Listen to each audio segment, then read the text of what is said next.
الحمد للہ رب العالمین والعاقبۃ للمتقین والصلاة والسلام علی سید المرسلین اما بعد فاعوذ باللہ من الشیطان الرجیم بسم اللہ الرحمن الرحیم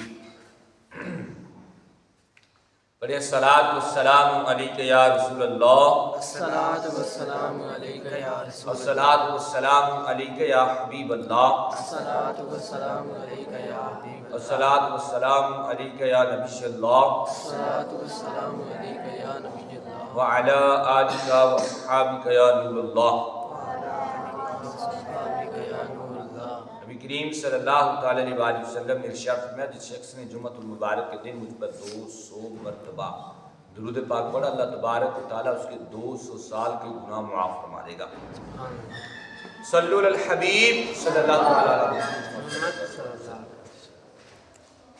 وسلم میرے بزرگوں دوستو نمازیوں، آج الحمدللہ عز و جل ہم تفسیر سیرات الجنان کا آغاز کرنے لگے ہیں، کیونکہ عربی میں تو قرآن سب لوگ پڑھتے ہیں اور عربی میں پڑھنے کا ثواب بھی ہے، فائدہ بھی ہے، لیکن جو قرآن میں لکھا ہوا ہے، قرآن کیا کہہ رہا ہے، اس کے احکامات اعمال کیا ہے، ہمیں کن اعمال کا وہ حکم دے رہے ہیں، اللہ تبارک تعالیٰ کے جو قانون ہیں وہ کیا ہے، جب تک ہم ترجمہ اور تفسیر نہیں پڑھیں گے تو تب تک ہمیں ان چیزوں کا علم نہیں ہوگا۔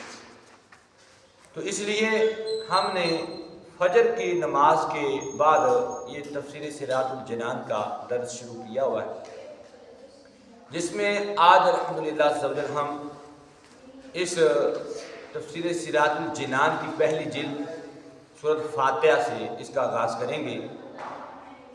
تو سورۃ فاتحہ کی تلاوت کرنے سے پہلے سورۃ فاتحہ کا کچھ تعارف سماعت کر لیں، کیونکہ جب بھی کوئی سورت کا ہم نے بیان کرنا ہے تو اس میں جو تعارف ہے اس کا مفسرین نے جو بیان کیا ہے وہ لازمی ہے۔ اکثر علماء کے نزدیک سورۃ فاتحہ جو ہے یہ مکہ مکرمہ میں نازل ہوئی ہے۔ امام مجاہد رحمۃ اللہ تعالی علیہ فرماتے ہیں کہ سورۃ فاتحہ جو ہے وہ مدینہ منورہ میں نازل ہوئی ہے۔ ایک اور یہ کہ سورۃ فاتحہ 2 مرتبہ نازل ہوئی ہے، ایک مرتبہ مکہ مکرمہ میں، دوسری مرتبہ مدینہ منورہ میں نازل ہوئی ہے، لیکن قرآن پاک میں یہ سورۃ فاتحہ ایک دفعہ لکھی ہوئی ہے۔ اس سورت میں ایک رکوع ہے، 7 آیتیں ہیں، 27 کلمے ہیں، 140 حرف ہیں۔ اس سورت کے متعدد نام ہیں اور ناموں کا زیادہ ہونا اس کی فضیلت اور شرف کی دلیل ہے۔ اس کے مشہور 15 نام یہ ہیں۔ سورۃ فاتحہ سے قرآن پاک کی تلاوت شروع کی جاتی ہے، اسی سورت سے قرآن پاک لکھنے کی ابتدا کی جاتی ہے، اس لیے اسے فاتحۃ الکتاب یعنی کتاب کی ابتدا کرنے والی کہتے ہیں۔ اس سورت کی ابتدا الحمدللہ سے ہوئی ہے، اس مناسب سورت کو سورۃ الحمد کہتے ہیں۔ اور نمبر 3 اور 4 سورۃ فاتحہ قرآن پاک کی اصل ہے، اس بنا پر اس کو ام القرآن اور ام الکتاب بھی کہتے ہیں۔ نمبر 5 جو 5واں نام ہے وہ یہ ہے، یہ سورت نماز کی ہر رکعت میں پڑھی جاتی ہے، یا یہ سورت 2 مرتبہ نازل ہوئی، اس وجہ سے اس کو السبع المثانی یعنی کہ بار بار پڑھی جانے والی۔ السبع المثانی کا جو مطلب ہے وہ یہ ہوتا ہے کہ کسی چیز کو بار بار پڑھنا، تو یہ بار بار پڑھی جاتی ہے، ایک سے زیادہ مرتبہ پڑھنے والی چیز کو السبع المثانی کہتے ہیں، اس وجہ سے اس کا نام یہ رکھا گیا۔ 6 اور 8 تک یعنی 6 7 8 دنیا کے جو ان کے نام ہیں، اس حوالے سے دین کے جو بنیادی امور کا جامع ہونے کی وجہ سے سورۃ فاتحہ کو سورۃ الکنز، سورۃ الوافیہ اور سورۃ القافیہ کہتے ہیں۔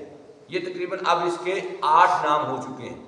نمبر 9 اور 10 شفا کا باعث ہونے کی وجہ سے اس کو سورۃ الشفا بھی کہتے ہیں اور سورۃ الشافیہ بھی کہتے ہیں۔ یہ اس کے 10 نام ہو گئے۔ 11 سے لے کے 15 تک یعنی 11 12 13 14 15 وہ بھی ان کے جو نام ہیں سورۃ الفاتحہ کے وہ بھی سماعت کر لیں۔ دعا پر مشتمل ہونے کی وجہ سے اسے سورۃ الدعا، سورۃ التعلیم اور تعلیم المسئلہ اور سورۃ السوال اور سورۃ المناجات اور سورۃ التفویض بھی کہتے ہیں۔ یہ سورت کے نام تھے جو میں نے عرض کیے۔ آج انشاءاللہ عز و جل ہم اس سورۃ الفاتحہ کی آیات کی تلاوت کر کے ان کا ترجمہ اور تفسیر جو ہے وہ سنتے ہیں۔ بسم اللہ الرحمن الرحیم، الحمد للہ رب العالمین۔ سب تعریفیں اللہ تعالیٰ کے لیے جو تمام جہان والوں کا پالنے والا ہے۔ تفسیر اس کی یہ ہے کہ ہر طرح کی حمد اور تعریف کا مستحق اللہ تعالیٰ ہے، کیونکہ اللہ تعالیٰ کمال کی تمام صفات کا جامع ہے۔ حمد کے معنی ہے کہ کسی کی اختیاری خوبیوں کی بنا پر اس کی تعریف کرنا، اور شکر کی تعریف یہ ہے کہ کسی کے احسان کے مقابلے میں زبان، دل یا اعضاء سے اس کی تعظیم کرنا۔ ہم چونکہ اللہ تعالیٰ کی حمد عام طور پر اس کے احسانات کے پیش نظر کرتے ہیں، اس لیے ہماری یہ حمد شکر بھی کہلاتی ہے۔ اور حدیث میں اللہ تعالیٰ کی حمد و ثنا کے بہت سارے فضائل بیان کیے گئے۔ اس میں جو حدیث ہے وہ سماعت کر لیں کہ نبی اکرم صلی اللہ علیہ وسلم نے ارشاد میں کہ اللہ تعالیٰ بندے کی اس بات سے خوش ہوتا ہے کہ وہ کچھ کھائے تو اللہ تعالیٰ کی حمد کرے، کچھ پیے تو اللہ تعالیٰ کی حمد کرے۔ دوسری حدیث کہ نبی کریم صلی اللہ علیہ وسلم نے ارشاد فرمایا کہ سب سے افضل ذکر لا الہ الا اللہ ہے، اور سب سے افضل دعا الحمدللہ ہے۔ نمبر 3، حضرت صلی اللہ علیہ وسلم نے ارشاد فرمایا جب اللہ تعالیٰ اپنے بندوں پر کوئی نعمت نازل فرماتا ہے اور وہ نعمت ملنے پر الحمدللہ کہتا ہے تو یہ حمد اللہ تعالیٰ کے نزدیک اس دی گئی نعمت سے زیادہ افضل ہوتی ہے۔ خطبے میں حمد واجب اور کھانے کے بعد مستحب، چھینک آنے کے بعد سنت، اور حرام کام کے بعد حرام، باعث کفر۔ اللہ اس ذات اعلیٰ کا عظمت والا نام ہے جو تمام کمال والی صفتوں کے جامع ہے۔ بعض مفسرین نے اس لفظ کے معنی بھی بیان کیے ہیں، جیسے کہ اس کا ایک معنی ہے کہ عبادت کا مستحق للہ، اور دوسرا معنی ہے وہ ذات جس کی معرفت میں عقل حیران ہے، تیسرا معنی کہ وہ ذات جس کی بارگاہ میں سکون حاصل ہوتا ہے، اور چوتھا معنی کہ وہ ذات کی مصیبت کے وقت جس کی پناہ تلاش کی جاتی ہے، رب العالمین، جو سارے جہان کا مالک ہے۔ لفظ رب کے کئی معنی ہیں، جیسے کہ سید، مالک، معبود، ثابت، مصلح، بتدریج مرتبہ کمال تک پہنچانے والا۔ اللہ تعالیٰ کے علاوہ ہر موجود چیز کو عالم کہتے ہیں، اور اس میں تمام مخلوقات داخل ہیں۔ آج الحمدللہ ہم نے سورۃ فاتحہ کی پہلی آیت کے جو ترجمہ اور تفسیر سماعت کیا۔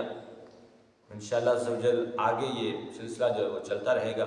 دعا کہ اللہ کریم ہم سب کو عمل کرنے کی توفیق نصیب فرمائے، آمین جنت امین صلی اللہ علیہ وسلم۔